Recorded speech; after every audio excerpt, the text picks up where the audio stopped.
अश्लीलता व video viral प्रकरण. आरोपी अयानसोबत त्याचा वाढदिवस साजरा करणारे 3 पोलीस कर्मचारी निलंबित करण्यात आले आहे. त्यामध्ये PSI सोहेल शेख, शिपाई शुभम शर्मा, मयूर भुवड असे 3 पोलीस कर्मचाऱ्यांची निलंबन केलं आहे. आधीच आरोपी विरुद्ध तळागाळापासून तपास चालू असल्याने आणखी बाबी समोर येतील का? आरोपींसोबतच जेव्हा पोलीस मजा करताना दिसतात तर मग त्याला भीती गुणाची.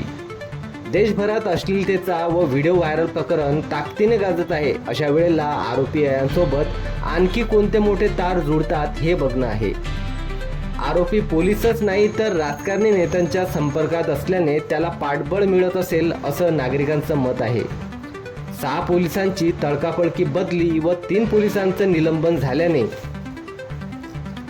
ही बाब अत्यंत गंभीर असून कायदा आणि व्यवस्थेवर मोठा प्रश्नचिन्ह निर्माण झाला आहे. आता पाहणं महत्त्वाचं ठरणार आहे की या प्रकरणात पुढे आणखी कोणावर कारवाई होते. नवीन अपडेट जाणून घेण्यासाठी आताच चॅनलला सबस्क्राईब करा. हीच खरी बातमी. तुम्ही पाहता मराठी 24 तास.